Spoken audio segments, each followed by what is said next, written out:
Gomaga Angichwelo Sudo.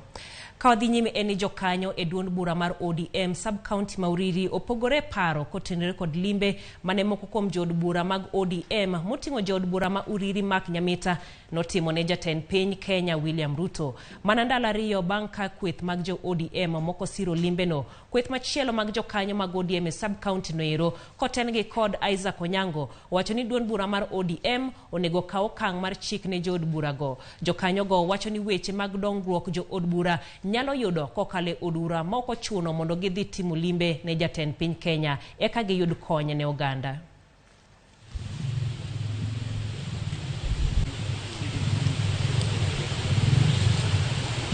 Jogo manodhi mane jakom kata party leader luongo ni andhoke, wabe wacho ni ginang'o andhoke.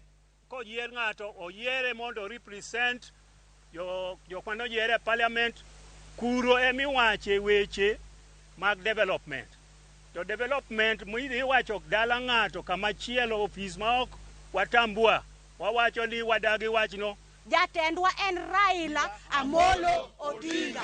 Gima owacho ema watimo, gima otimo ema waluwo. Kokwer ni okotambua bedo Ruto president, wan kaka jo ODM wan be ok watambua. Step mamujombe ma Uriri okao kok dhigo gi nyingi jo Uriri, no dhige State House, no dhi kwayo kony, wadagi kabisa, kendo wadagi, wawacho ni mano no dhi dwaro gire kende. Kaluwore gi procedure mar disciplinary, akwayo jo chama mar ODM ne ka giyie gikaw Nyamita giket thenge, wabunge mano dhigo giket thenge.